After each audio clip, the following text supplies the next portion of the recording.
Let's bring it home. What is MCC doing here in North America? What needs are being met?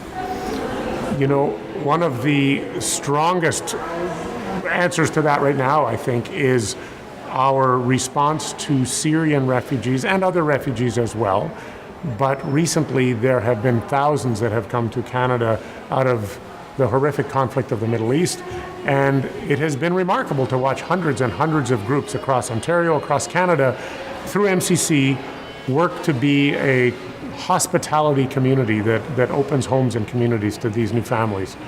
Our church is involved in 3 of those families. Do you know how many Mennonite churches are involved in working with these Syrian refugees? There are about 50 churches just in Ontario from the Anabaptist community that are working at responding to refugees. But what's been remarkable is that municipal groups and schools and neighborhood associations have also stepped up. It's been a transforming community that's been close to and rooted in the church, but at the same time has already spread well beyond the church. And it's happened at an interesting time for us as Anabaptist Christians in Canada, because we are also paying attention to something called the Truth and Reconciliation Commission, which has invited us to reach beyond ourselves and to say, in addition to being good hosts to these people coming to Canada, how are we doing at being guests of the people who were here before us, Indigenous people who have often not shared in the many, many blessings of this country? How do we renew and make right those relationships as followers of Christ at the same time as we welcome newcomers? I think that's been a remarkable opportunity for us to serve in the name of Christ through Mennonite Central Committee. Rick, that's really good. Why? Why is MCC involved in these ministries? So what motivates people to become involved? Rick, why?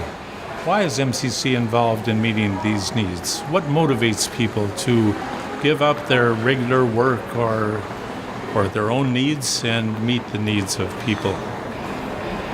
In the name of Christ, and I sometimes say also in the spirit of Christ. If I look at my own journey, I often go to that story of Jesus in the garden where he had this temptation to follow something that was more his own and instead left that behind and said, no, it's a greater will than mine. It's the will of my Father, my Creator. And I think that's what I look for in myself, in my contemplative journey, and I think I see that in many others who serve with MCC, that invitation to contribute in a way that is rooted more deeply than our own egos and is a calling out of the very best in us that comes from our Creator. And we see that in the spirit and the life of Christ. I think that's what's at our heart in our service with MCC. So to meet needs at the deepest level, we need to rediscover Jesus. Yeah, I think if we are in communities, whether locally or in Asia or Africa, kind of on our own, by that I mean on our own strength and on our own batteries, somehow that's going to run dry and barren. I think eventually we need the depth of faith that we've found in Christ and in our Christian communities that carry us for that long journey. MCC is almost 100 years old, and I think it's a gift to us to be a place of ministry that lets us draw on those deepest strengths of Christian community. Rick, how does MCC help people find the ministry that's right for them?